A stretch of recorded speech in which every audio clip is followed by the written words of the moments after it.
Gen X, where are you now?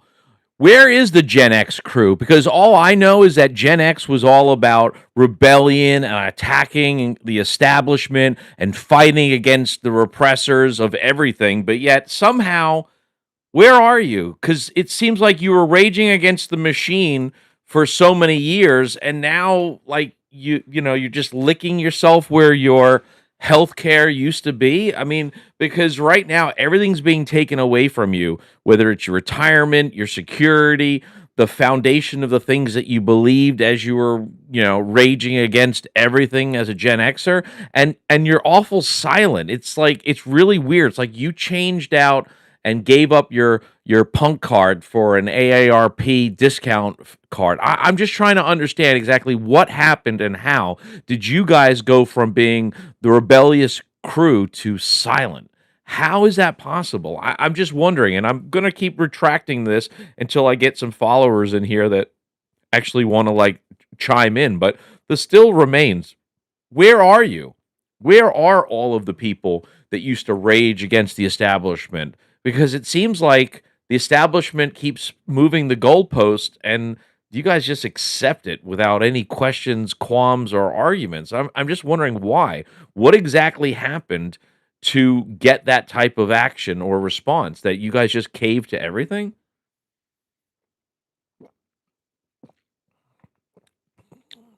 I will remember all of the guidelines as I've just been referred to.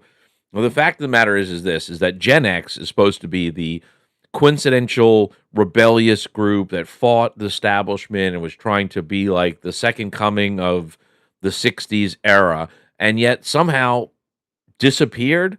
Like you're too busy worrying about your health care and retirement discounts to like stand up for things anymore. I'm having a hard time understanding that. And I'm just wondering what exactly would it take for people to actually stand up anymore? I mean, Gen X used to be the, fight against everything. Gen X, we fight and rage against the machine. And now all of a sudden you're whimpering in the corner like a dog that just got neutered and you're licking parts of you that used to have health care. You know what I mean? Like you've lost your financial securities. Retirement seems questionable for Gen Xers because of everything that's been happening. The market's crashing, property values are plummeting.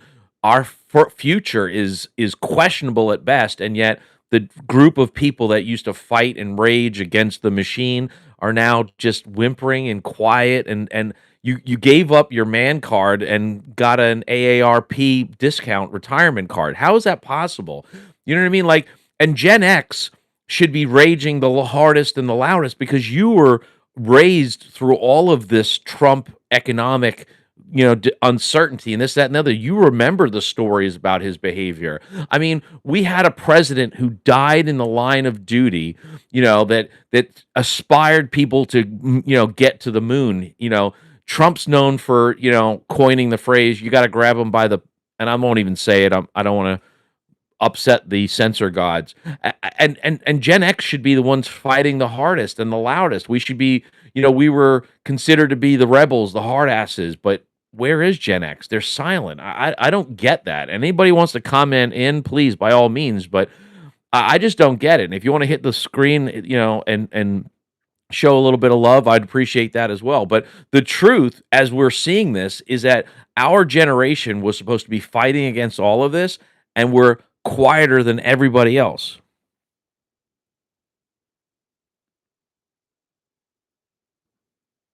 We've literally overthrown. How has Gen X done any of that? How is Gen X responsible for throwing anything over? And let's be honest, we're watching this guy do all of the things that he's doing. He's basically attacking our democracy and our way of life, and nobody's holding him accountable. And even if you were to find him guilty in some court of I don't know, contempt of court for violating some of the orders that he's just blatantly been ruled against and decided I'm going to do it anyway, who's going to hold him accountable? Because the rest of the world isn't going to step in.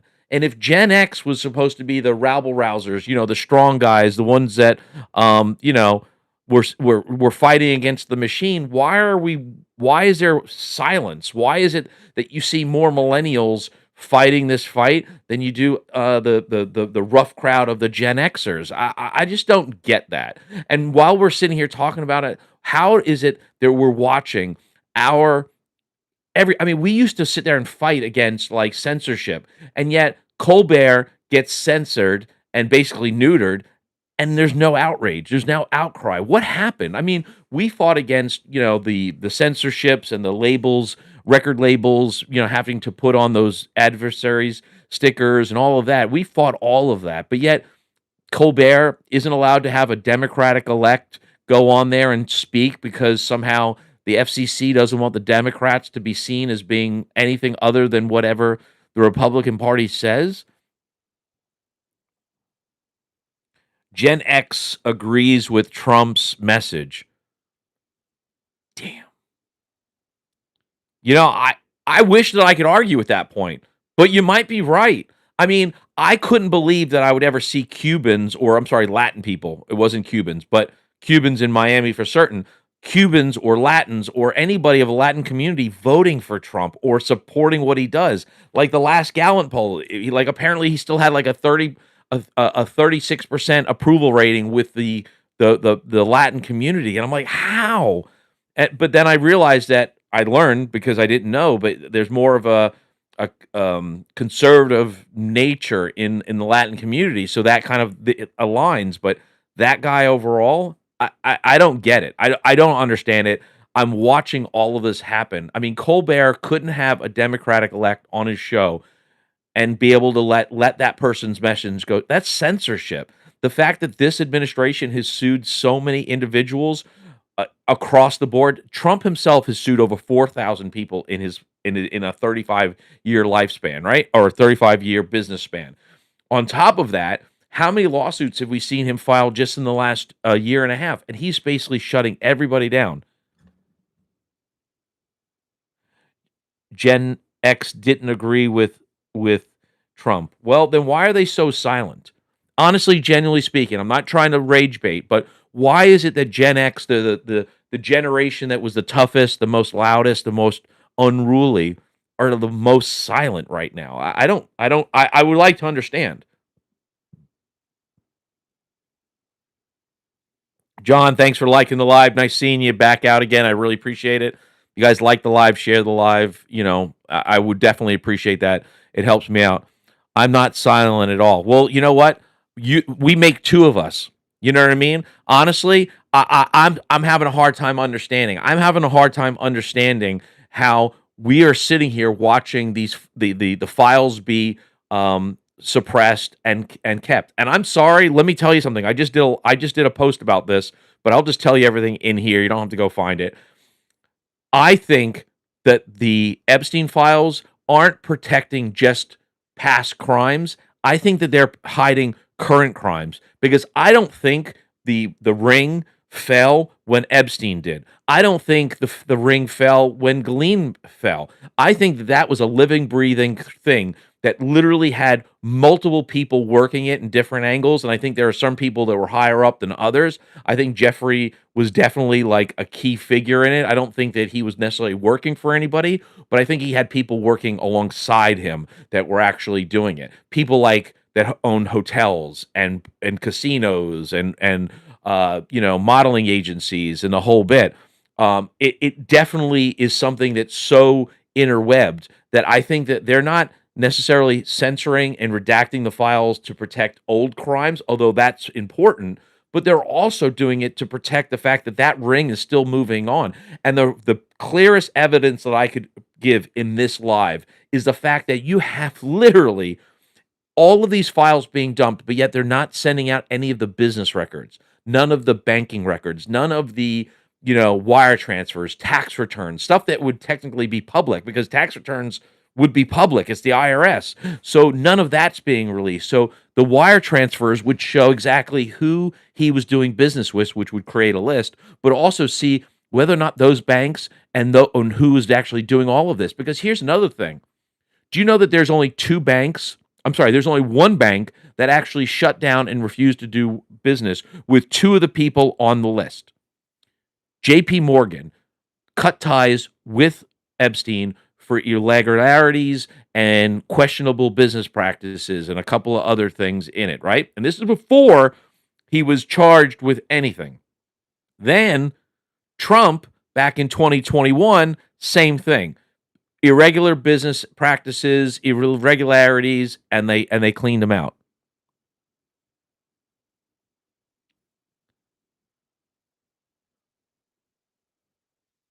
Wexler and the rest of them. And here's the thing. Apparently Wexler and Epstein were bum buddies, and Wexler was a closeted, homosexual. There's no shame in that. I'm not preaching anything like that. Um and I and to, Tomea outrage too many I, whatever. Someone says they disagree with my take. That's cool. If you've got a better opinion, cue it up. I can tell you right now, I want people to disagree. Yeah, tomato or tomato. Tell us why. If you have a better opinion, share it because that's what it's all about. But it doesn't change the fact that one bank refused to do business with two individuals that are on the files. I'm wondering if those files aren't also hiding business associates and companies and corporations that do business or did business with them, like the photo group that used to do all the yearbooks for everybody.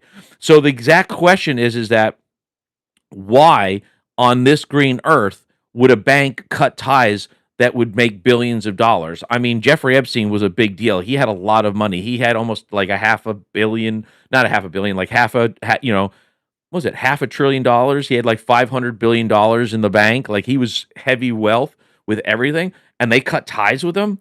And then Trump, I mean, Trump, if the allegations about poor business is true, he wasn't as much of a lucrative thing. But two people on the Epstein files, both of them, J.P. Morgan refused to do business with.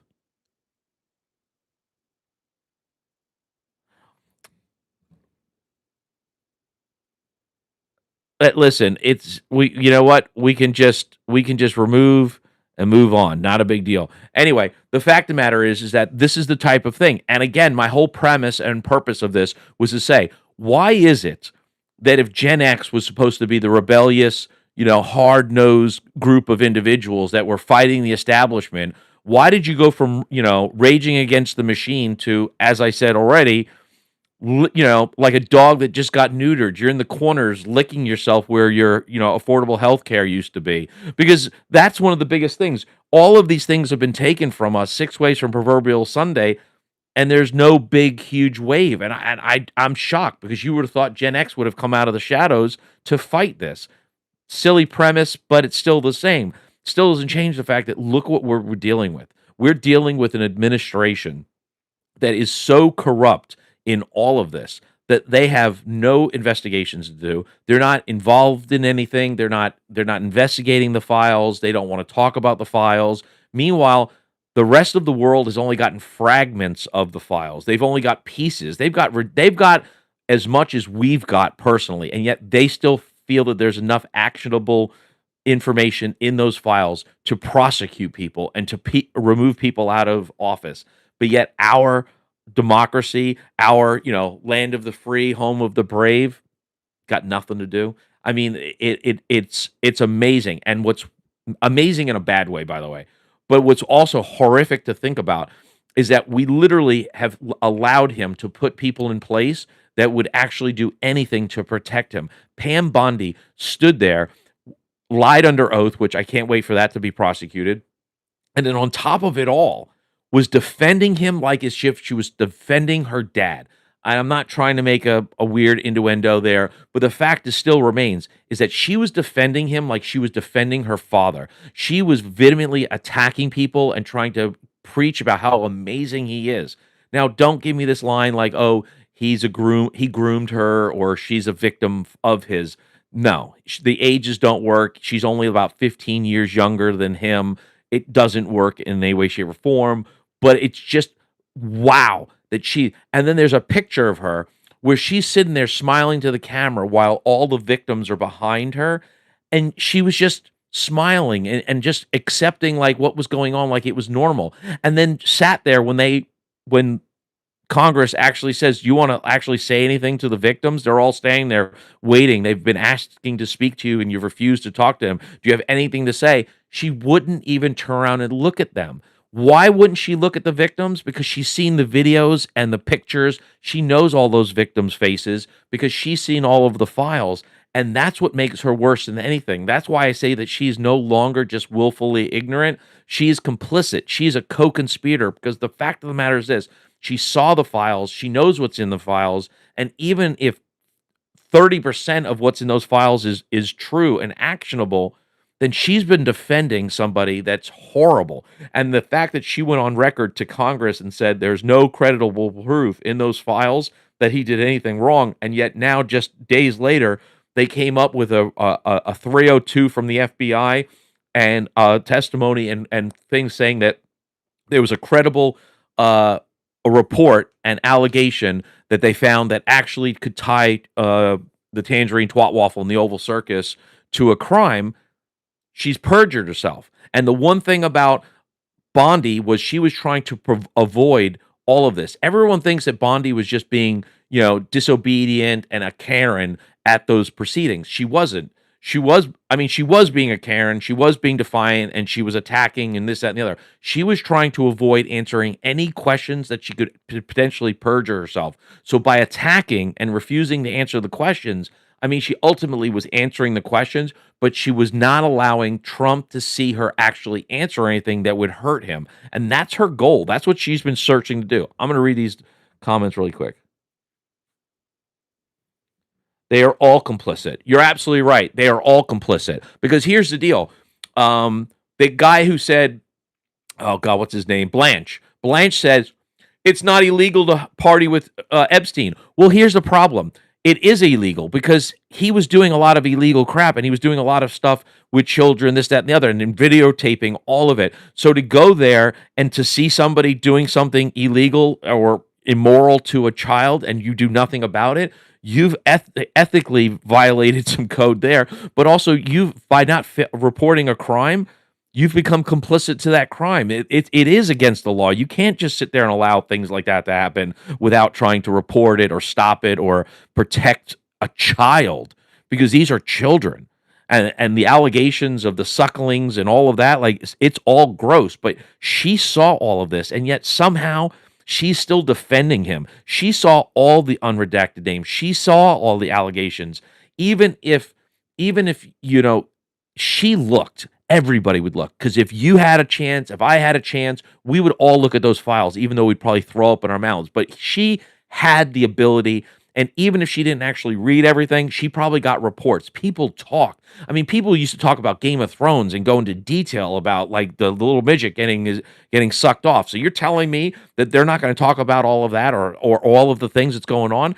But yet somehow she didn't even have the slightest inclination or even moral compass to turn around and apologize and say, I'm sorry that my department failed to protect you. I'm sorry that we haven't spoken to you, and I'm sorry that this has happened. Nothing. No remorse whatsoever. And that's exactly what Trump has done the entire time. He's never acknowledged the victims. He's never said anything sympathetic to them or what they've gone through. He's never, like, anything.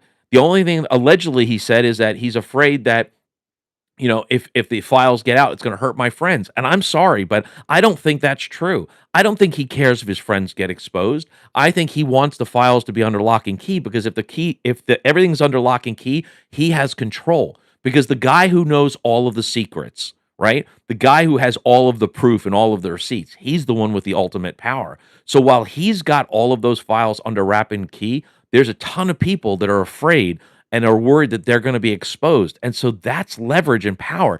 You want to know why he's still in office? You want to know why so many people have bent the knee or just bent over and taken it like a good boy? It's because he's got those files. He's not president despite the fact that he's in the files.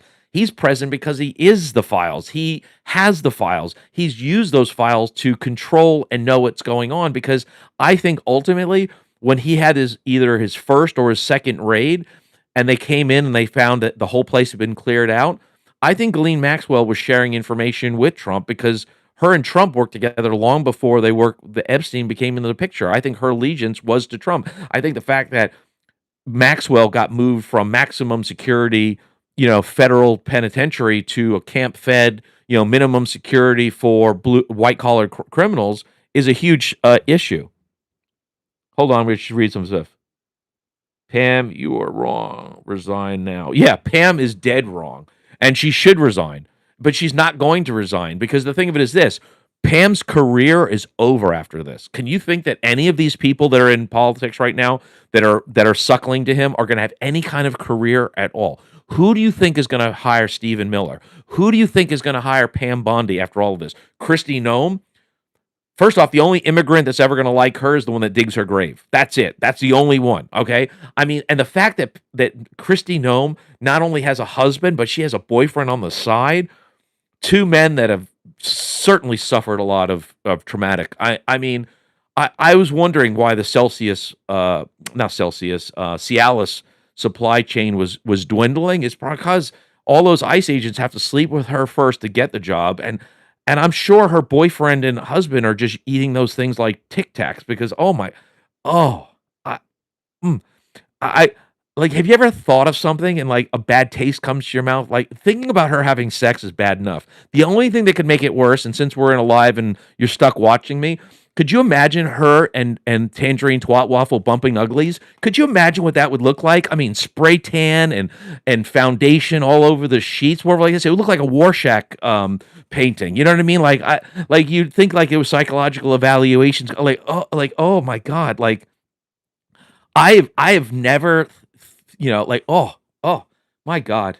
I mean I have said that Kristi Noem is patient zero for erectile dysfunction. Like they did a case study to figure out exactly where erectile dysfunction came from, and they thought it was because heterosexuals that were really gay that were no.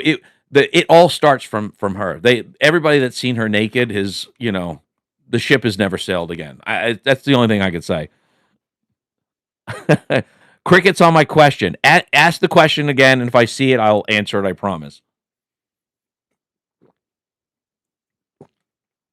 Yeah, a Christian woman breaking commandments. Oh my God, that's great.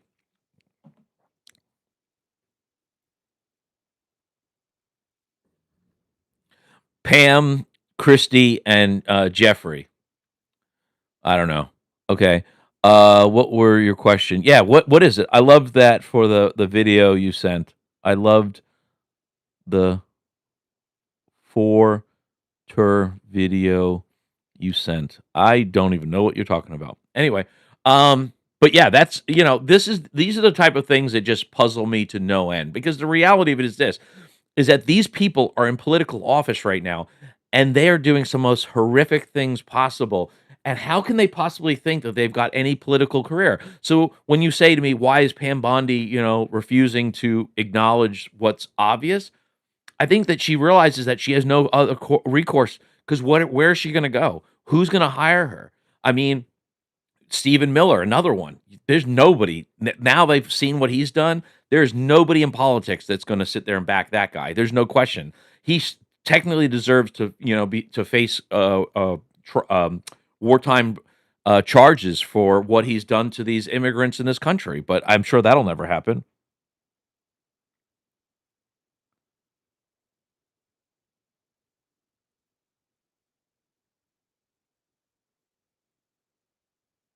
Oh, um, and we look at the reality of what we've dealt with Stephen Miller, and then Kristi Noem, same thing.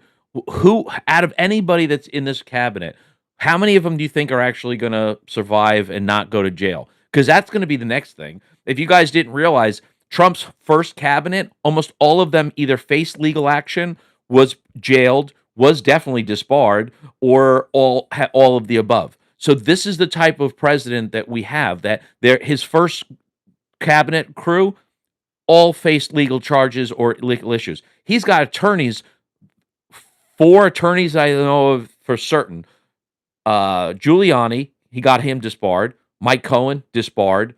And there's two others, and I can't remember their names right now. But again, disbarred, guaranteed. Four of them. He apparently owes Giuliani like millions of dollars and won't pay that. Shocker. You mean Donald Trump won't pay his bills? I mean, that's kind of been his thing for decades.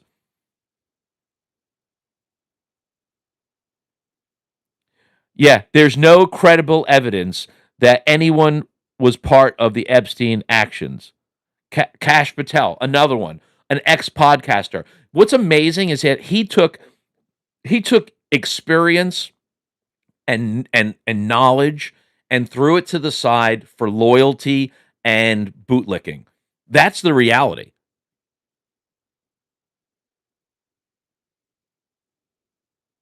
Anyway, sorry about that.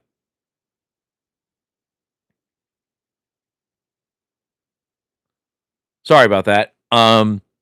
There's no credible Cash Patel trying to come out and say that there's no credible evidence to support charges to anything was comical at best. The fact that you can never get a straight question or a straight answer from him because he's always looking in a different direction, another that's a cheap shot. But the fact of the matter is that the blatant, double standard that he's been portraying, the fact that he said that that Trump's name wasn't mentioned more than 100 times guaranteed, but meanwhile it's over a million. I mean, Trump's name is mentioned more times than I know you're going to think, oh, Jesus in the book. No, actually, how about the Bible?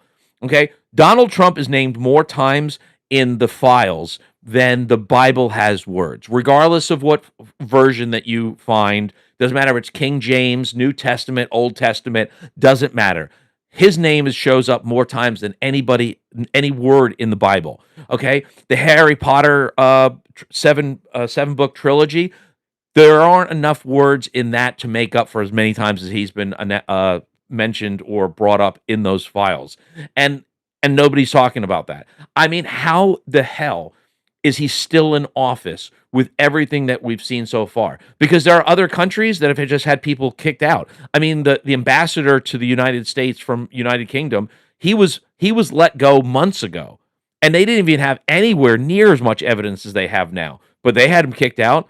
The Prime Minister of England is set to step down possibly because of the fact that he endorsed and put this guy in position. So he's taking responsibility, which is a crazy thing that Trump won't ever understand. He doesn't understand responsibility or even valor. He knows how to steal it, but he doesn't know how to actually earn valor. Because if you don't think putting his name on the Kennedy Center was stolen valor, then you have a serious issue with you. Or perhaps maybe you just don't know the history of the Kennedy Center. Because I'm going to tell you really quick, the Kennedy Center, for all of you that don't know, the Kennedy Center was built and was put together by Kennedy himself. He actually fundraised with Jackie O to actually create the money to be able to build that building because he loved the performing arts. He wanted to give back to Washington. He was proud of the things that, that everything there was to offer. So he built this. And then obviously later on, Congress renamed it in a memorial to him because not only was he the only president to ever win the Purple Heart and a lot of the other accommodations that he had, but he also served in the military, earned a Purple Heart by saving his mates during the war, got out, served Congress, then became president and died while president. He deserved a memorial. He deserved recognition. Whether you agreed with his politics or not, he still served his country. He's still on two counts, three counts: military, Congress, president. And he died serving his country. So he deserves valor and respect, regardless of what you think of his politics. But yet, Trump thinks it was acceptable to slap his name on there. And that's against the law. And everybody knows it's against the law, but nobody's doing anything about it. They're not actually going and sitting there telling them, you know what, that wasn't legal. You couldn't do that and taking it down. They're just allowing it. So this man steals valor. Then last year, he wanted a birthday parade in his honor while they were celebrating the military. So it was all like one big flesh, which cost the taxpayers $45 million. But he deserves a military birthday and have a parade in his honor on his birthday featuring the military, the same one that he dodged the draft 5 times by refusing to actually go and use bone spurs as an excuse. Hello, everybody, by the way.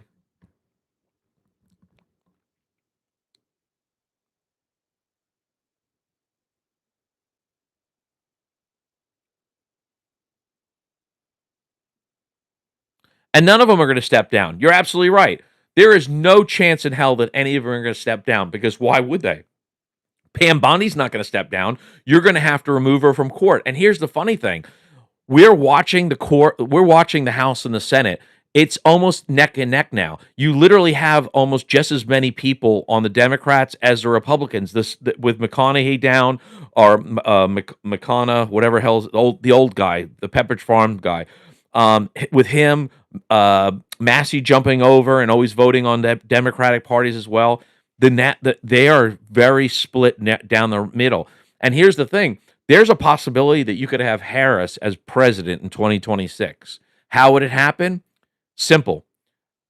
The Democrats just have to take over the House, which, with a couple more of these special elections that are happening, could happen any day. Once they do, they can fire Mike Johnson. They could put Harris as House Speaker. Now, there's there's never been a situation where a non-congressperson had been appointed House Speaker. However, there's no constitutional bylaws or anything that stops it from happening. I've checked several sources, but by all means, check it yourself. She then would become House Speaker. By coming House Speaker, she then could technically be president, because once they bring impeachment proceedings against Trump and Vance, she then goes from being number 3 to number 1, because they're both impeached out of office. It's a scary idea, but it's one that could work, and it's legal. Yeah, I did a post. I did a post about the age of spin. We are, in fact, in the age of spin, because now it seems that the number of followers you have, the number of likes and views on your view, seems to make it whether it's true or not. We are no longer in a situation where evidence, truth, or integrity matter as much as perception. The perception of what they can spin and make you believe, whether it's by using AI to generate things that make you think and see something that isn't real, but yet you can't figure out whether or not it's real. They're spinning you out of control. And by doing so, they are getting you distracted. And instead of you actually focusing on the things that matter, you're focusing on things that don't matter, because they're making up shit as they go along to distract you from the fact that they're stealing your freedoms, your liberties, your rights that you were born with. And while doing all of this, they're spinning your minds out of control, because now you don't know what you can believe or what to trust. And so you start questioning everything. And in a land where everybody's telling the lie, when someone actually tells you the truth, you think they're crazy because they can't be right and everyone else be wrong. When the fact is that we've come to see, in a land and time when we have all of this information, we have the Epstein files, we have proof of just how depraved people can be, and yet majority of people don't want to believe it, whether they don't want to be woken up from their delusions of the way life should have been or could have been but isn't, or if it's just the fact that they're so blatantly ignorant to the fact that they don't want to admit that they were wrong, that they're just going to believe the lie because they're hoping that they're, whatever. It doesn't make much sense to me. What I just do know and understand is that this country revolves around spin. Everything, every story, everything is spun into a different direction. You see something from one angle, it's another angle. You think you see something here, and then it's something else. There are people trying to convince you that Good deserved to be unalive because she was trying to use her vehicle as a weapon. Other people show you videos that completely different, and at the end of it, you still have people like MAGA that, regardless of what you show them, no matter what they hear and see, they're still not going to believe it unless they hear it from a particular individual. They won't accept the truth unless it's spoken by the person they've chosen to put all of their faith in. There is a dramatic situation in this country where people are starting to click in and follow this guy blindly and refuse to listen to anything, because they've just been lied to so much that they don't know what to believe. So they're just trusting the person that connects to them in some way, and they're denouncing the truth, and they're just ignoring what's really going on. And that's why you have people that are still supportive of Trump. You've got Pam Bondi, who's blanketly, complicit in all of this, defending him like as if, the sun rises and sets on him, because what is she going to do? Admit that she's a fraud? Where is she going to go from there?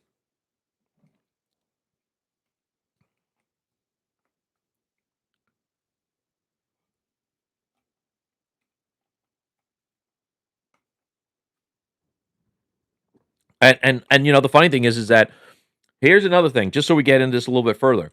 Just realize ultimately that everybody wants to be mad at the 77 million Americans that voted for Trump, right?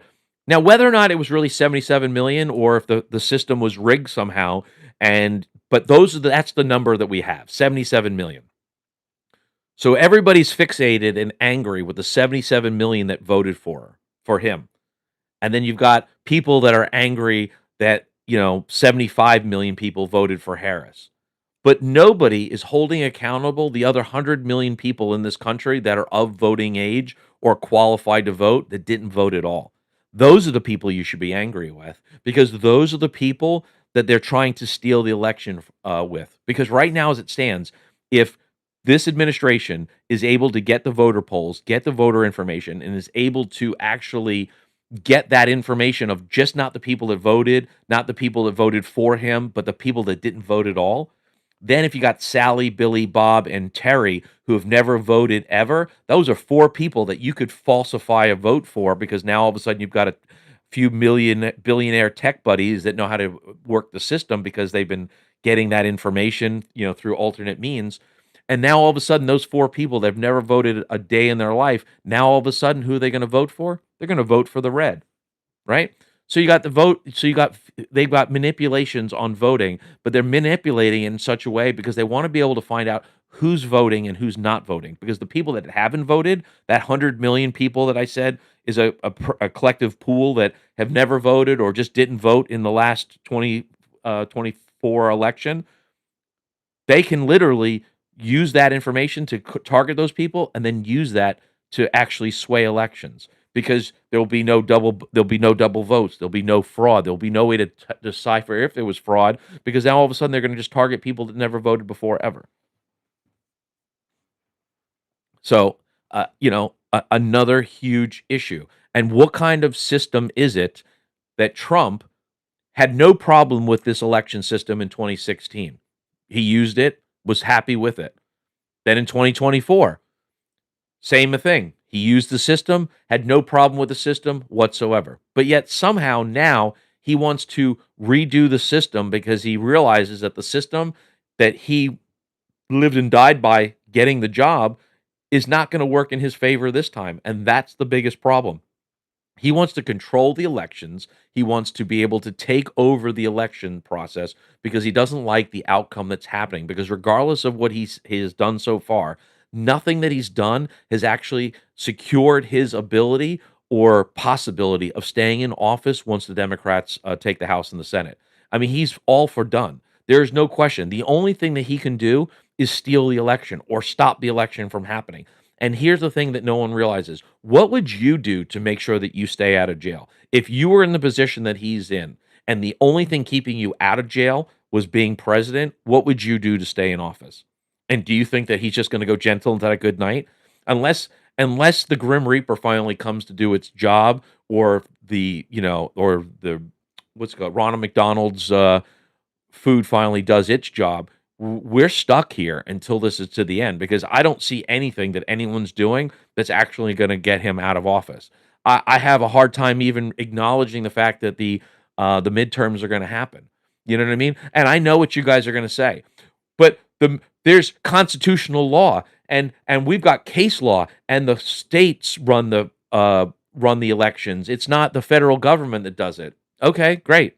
Well, there's constitutional law that says that you can't just lock people up and throw them out of the country without due process. He's still doing that. There's constitutional law that says the president cannot profit or benefit from the position that he holds, but yet he's still doing that. He was supposed to have given over his tax returns and all of that information before taking office. He didn't do that. He was also supposed to, cut himself off from any kind of business ties or anything in his private life, because now he's serving as president. But we both know that we all know that he's doing that. He has literally violated the Constitution more than some of the allegations that you hear in the files. Like, honestly, he has found a way almost every single month to violate the Constitution in a brand new way, and yet nobody holds him accountable. You know what I mean? Just because you tell him he can't do it, he still finds a way. The two lower courts, two different lower courts told him that he could not cut benefits to SNAP benefits, that he couldn't withhold the funds, he couldn't stop the Department of Agriculture from, you know, paying the people the SNAP benefits so that the American people that are on the SNAP benefits could eat. But yet he went to the Supreme Court, got it a temporary overstay, and shut it down. The only reason why the SNAP benefit program got funded and all of those Americans actually got the food that they needed was because the Democrats conceded and allowed the and bent a knee and agreed to their terms and for the continuation of the budget. Well, I'm glad that Christopher, you think I'm spewing pure bullcrap. But the fact of the matter is that if you did a quick Google search or even Chat GBT, you'll find that Trump actually said, literally, we'll fund the benefits to the SNAP program once the Democrats open up the government. That's not that's not hyperbole. That's not me dreaming it up. That was his words. Okay, and it isn't amazing that literally as soon as they opened the government or they conceded to the Republicans' shutdown, all of a sudden the benefits were paid out. Isn't that amazing? Because don't tell me, oh, they started paying it before the government shutdown. They did. They sent out a small portion to a group, and then all of a sudden reneged on it, and they had to go back to court two times to explain why Trump had said, "Well, we're not going to do this," because he did it in a true social.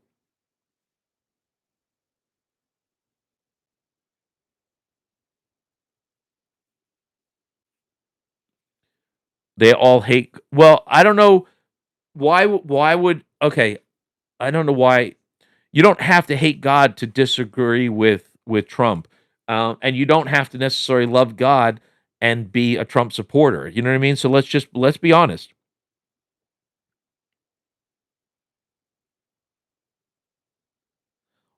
Well, I don't know if I'd necessarily believe that that Trump believes in God because he didn't swear to God on when he was sworn in.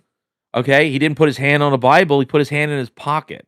Okay, I mean, he falsified an assassination attempt on himself because we all saw his ear on Time Life or the Time magazine, and there's no cuts, there's no blemishes, there's nothing wrong with his ear. So, you know, I mean, the guy was literally convicted of 34 felonies, and that all ties to fraud, banking fraud, falsifying paperwork, illegal actions. I mean, it doesn't make much sense.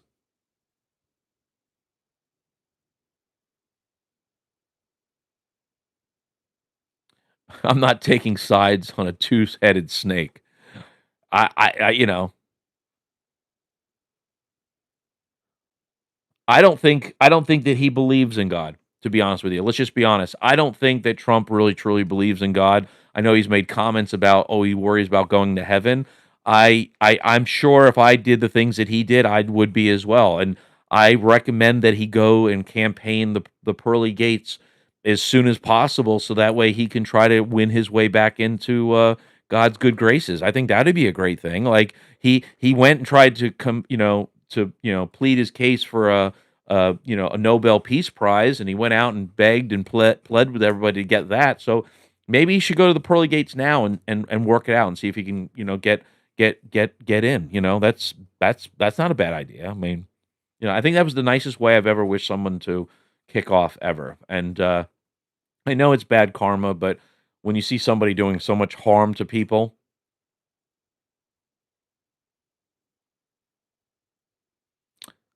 I never said that I like Trump, and I never said I hate God. So I don't know what the heck you're talking about, Tony, but okay. I really wish you would actually pay attention.